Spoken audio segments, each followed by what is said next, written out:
Muy buenos días, hermanos y hermanas, que el Señor les bendiga. Vamos a comenzar hoy nuestro estudio bíblico que se titula La proclamación de las buenas nuevas. Esto es parte del Ministerio de Educación Cristiana para Adultos de la Iglesia Evangélica Luterana Reconciliación. Aquellos hermanos que tengan a su haber el librito o la guía del alumno discípulo, el expositor bíblico, me pueden seguir, ya que vamos a estar en la página número 9, el estudio bíblico número 2. Pero como siempre hacemos, vamos a ver un pequeño video que está relacionado específicamente con el tema que vamos a estar tocando durante el día de hoy. Hay un hermoso poema en el libro de Isaías. La ciudad de Jerusalén ha sido destruida por Babilonia, un gran reino del norte, y toda esta gente judía había sido enviada de exilio. Pero algunos permanecían en la ciudad y se preguntaban, ¿qué está pasando? ¿Nos abandonó nuestro Dios? Sí, porque se suponía que Jerusalén sería la ciudad desde donde Dios reinaría sobre la tierra, trayendo paz y bendición a todos. Ahora, Isaías estaba diciendo que la destrucción de Jerusalén era un mal que ellos mismos habían causado, pues se habían apartado de su Dios, corrompiéndose. Así que su ciudad y su templo fueron destruidos. Todo parecía haberse perdido. Pero el poema sigue. Hay una atalaya en las murallas de la ciudad, y a lo lejos en las colinas vemos un mensajero corriendo hacia la ciudad. Él corría y gritaba, ¡buenas nuevas! Isaías dice, ¡qué hermosos son sobre los montes los pies del que trae buenas nuevas! ¡Hermosos pies! Sí, son hermosos, porque traen un hermoso mensaje. ¿Cuál es el mensaje?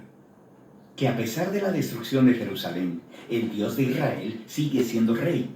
Dios mismo va a regresar. Y el atalaya canta de gozo por las buenas nuevas de que su Dios todavía reina. Ahora, en el Nuevo Testamento nos encontramos con la misma frase, buenas nuevas, que en griego se traduce como evangelium, también traducido como evangelio. Así que cuando los cristianos dicen crees en el evangelio, ellos quieren decir crees en las buenas nuevas. Sí, pero no solo cualquier buena nueva. En la Biblia, la frase siempre es el anuncio del reino de un nuevo rey. Y en el Nuevo Testamento, los evangelios usan la frase para resumir todas las enseñanzas de Jesús. Ellos dicen que Él iba proclamando las buenas nuevas del reino de Dios. Jesús se vio a sí mismo como el mensajero que trae las buenas nuevas de que Dios reina. Sí, pero la manera que Él describió el reino de Dios sorprendió a todos. O sea, piensa, un reino poderoso y exitoso necesita ser fuerte, que puede imponer su voluntad y derrotar a sus enemigos. Pero Jesús dijo, el mayor en el reino de Dios es el más vulnerable, es el que ama, el que sirve al pobre. Él dijo que vivimos bajo el reino de Dios cuando respondemos al mal amando a nuestros enemigos, perdonándoles y buscando la paz. Es un reino al revés. Jesús también dijo que el reino estaba llegando con él. Sí, por ejemplo, hay una historia interesante donde hay un oficial romano de alto rango y él viene a Jesús rogándole que sane a su siervo. Y él incluso llama a Jesús su Señor y reconoce a Jesús como su autoridad. Y Jesús alaba a este hombre por reconocerlo como nadie lo había hecho todavía. No solo que Jesús estaba anunciando el reino de Dios, sino que era rey. Y así se riega la voz de que este hombre judío de Galilea hablaba y actuaba como que era el rey de Israel. Él nombró a 12 discípulos, siendo esto una imagen de las 12 tribus de Israel, sanando personas, perdonando sus pecados. Y todo esto amenazó a los líderes de Israel, hasta que finalmente decidieron matarle. Y Jesús se los permitió. Sí, lo cual era algo bien extraño si quiere ser el rey. Tienes razón, pero para Jesús era lo que tenía que pasar. Jesús vio el pecado y la devastación de su pueblo Israel como una pequeña muestra de toda la condición humana, cómo toda la humanidad se rebeló contra Dios, resultando en tragedia y devastación para todo el mundo. Así que, ¿cómo es que Dios traería su reino a este mundo? Jesús creyó que sería a través de un sacrificio de amor por sus enemigos. Por eso en los evangelios, la crucifixión de Jesús se representa como la coronación del rey de los judíos. Sí, él recibe una corona, también recibe una capa. Él es exaltado, levantado, no a un trono, sino a una cruz. Qué hermosos son los pies que traen buenas nuevas. Y las buenas nuevas ahora son que Jesús ha derrotado la muerte y que Él reina como Rey. Él mismo ha perdonado nuestro pecado y corrupción y los ha conquistado con su vida y amor. Y Él envió a sus seguidores a seguir anunciando las buenas nuevas de este reino al revés. Invitando a todos a que muestren su lealtad a Él, el Rey que derrotó la muerte con su amor.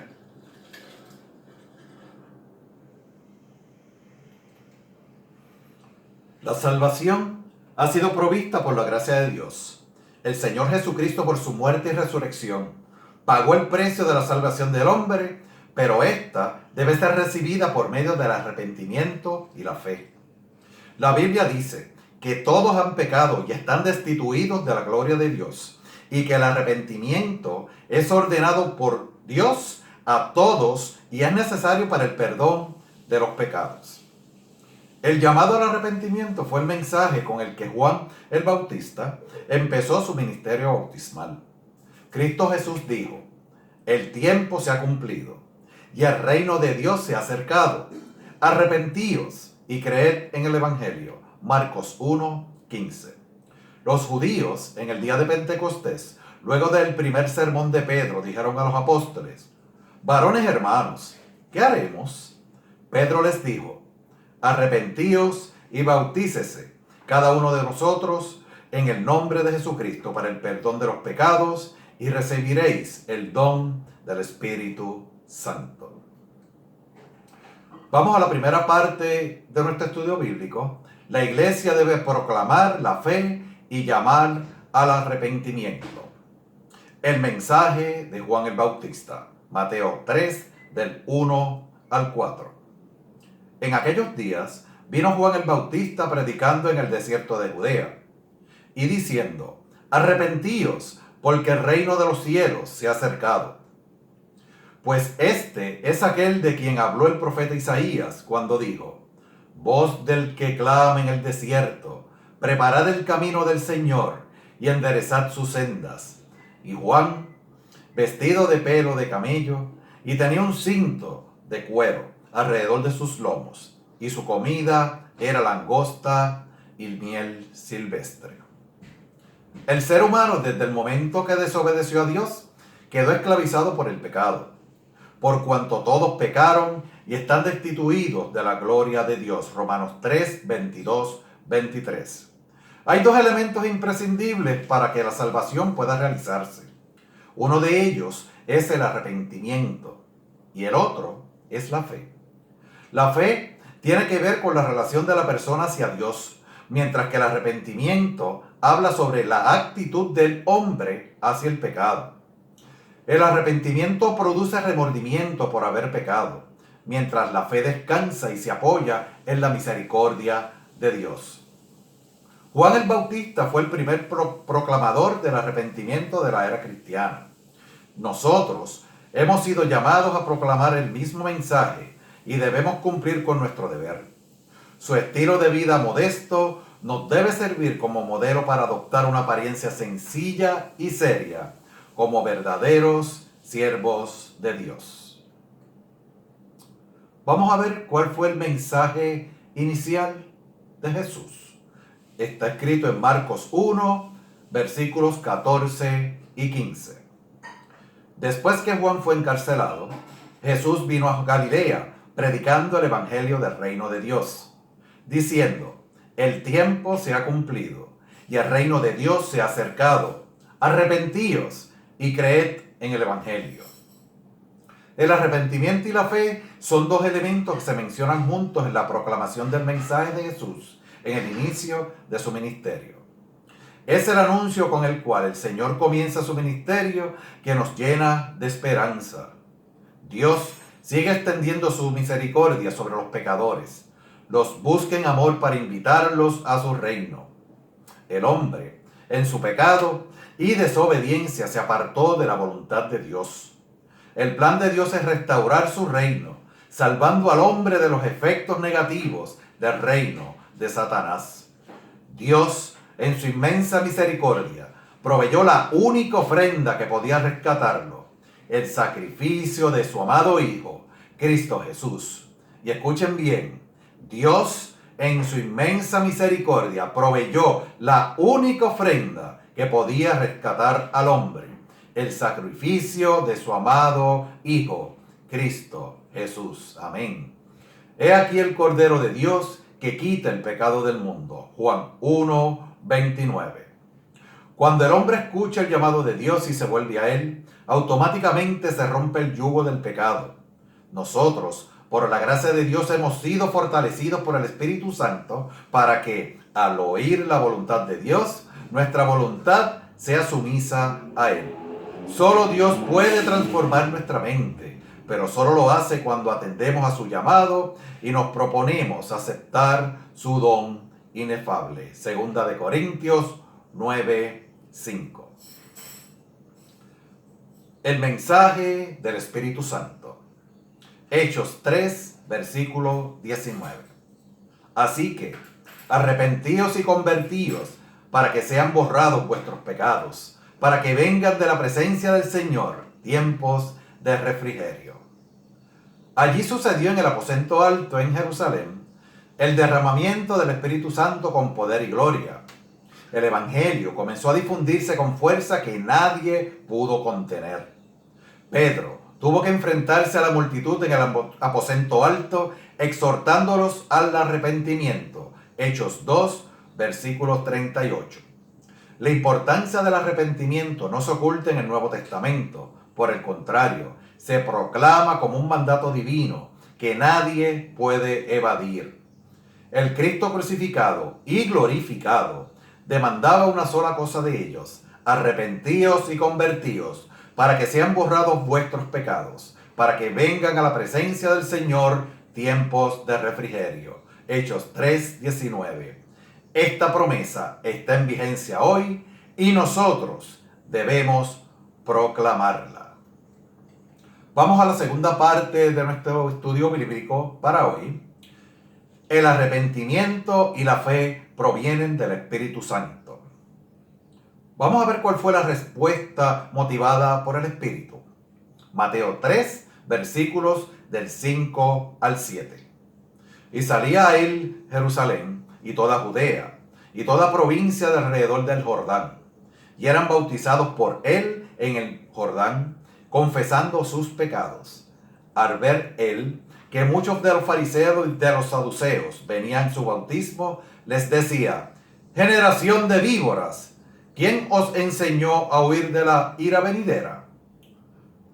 Juan les decía a cada uno de ellos: generación de víboras, ¿quién os enseñó a huir de la ira venidera? Juan expresa un mensaje que hoy en día estamos poco dispuestos a predicar. En nuestra predicación nos falta confrontar a las gentes con el pecado. Las personas ya no sienten y no se sienten culpables con el pecado. En vez de eso, se consideran víctimas de las fuerzas interpersonales que se amoldan a sus vidas. Si no existe pecado, entonces, ¿quién necesita a Jesús? ¿Quién necesita a la iglesia? ¿Quién necesita salvación? No hace falta arrepentirse. Cuando la predicación es ungida por el Espíritu de Dios y lleva un mensaje fundado en la palabra, el impacto de la misma es tan fuerte que estremece los corazones. Sin la motivación del Espíritu Santo en los corazones y sin el respaldo de Dios al mensaje de los oyentes, ellos salen disgustados y sin deseos de volver. Pero cuando Dios habla por medio de sus mensajeros, el altar se ve lleno de pecadores arrepentidos en busca de perdón divino. Es nuestro deber, como anunciadores del Evangelio, mantenernos dentro de los parámetros de la palabra inspirada y autoritativa de Dios Padre. Los frutos son producidos por el Espíritu Santo. Mateo 3, versículos del 8 al 10. Haced, pues, frutos dignos de arrepentimiento, y no penséis decir dentro de vosotros mismos: a Abraham tenemos por padre, Porque yo os digo que Dios puede levantar a los hijos de Abraham aún de estas piedras. Y ya también el hacha está puesta a la raíz de los árboles. Por tanto, todo árbol que no da fruto es cortado y echado al fuego. La meta de Juan debe ser también la nuestra. Haced pues frutos dignos de arrepentimientos. El salmista dijo: al corazón contrito y humillado no despreciarás tú, oh Dios. Salmo 51, 17. Se debe esperar una vida santificada, una voluntad sumisa y obediente, y una actitud de amor a Dios y al prójimo como a nosotros mismos, para hacer restitución hasta donde sea posible. Hay dos ilustraciones de lo que hace un corazón arrepentido. Una es en la historia de Zaqueo, que todos conocemos, y otra en la parábola del hijo pródigo. Una persona arrepentida podrá llevar en su corazón el peso de la culpabilidad, sino que hará todo por deshacerse de ella lo antes posible. El arrepentimiento es el único medio para disfrutar las bendiciones de Dios y establecer con Él una relación de familia. La fe por el Espíritu, por la palabra. Romanos 10, versículo 17. Así que la fe es por el oír y el oír por la palabra de Dios. La fe no es simplemente un conocimiento de la inteligencia, sino la confianza segura y firme de la voluntad que consiste en querer y aceptar lo que se ofrece en la promesa de Dios. La fe se requiere para la salvación y creer en el sacrificio de Cristo, quien murió por nuestros pecados. Pablo dice: la fe es por el oír y el oír por la palabra de Dios. Una vez el individuo escucha la palabra de Dios, la obra del Señor empieza a realizarse en su corazón. La palabra hace un poderoso efecto y conduce al hombre hacia Dios. Juan 3, 15. La fe es el factor que nos inicia en el proceso de salvación. Es el primer paso en el camino para llegar a ser hijos de Dios. Gálatas 3, 26. Los tres ingredientes de la fe son: número 1, conocimiento de que llega a nosotros por el oír la palabra de Dios. Número 2, confianza en que es una actitud de seguridad que Dios nos llama. Y número 3, aceptación, que es la capacidad de aceptar el don divino y obedecer las demandas del Evangelio. Para que un individuo se vuelva a Dios, necesita fe. La fe tiene que ver con la relación del hombre con Dios, mientras que el arrepentimiento afecta su actitud al pecado. La fe que hace que el hombre reaccione y se arrepienta, mientras el arrepentimiento y la fe se reclaman entre sí. Ninguno es posible sin el otro, porque se necesitan mutuamente para accionar. Al mismo tiempo, el hombre se aleja del pecado, arrepentimiento, y se acerca a Dios, fe. La fe que justifica consiste en el asentimiento a las promesas de Dios, las cuales se ofrecen gratuitamente.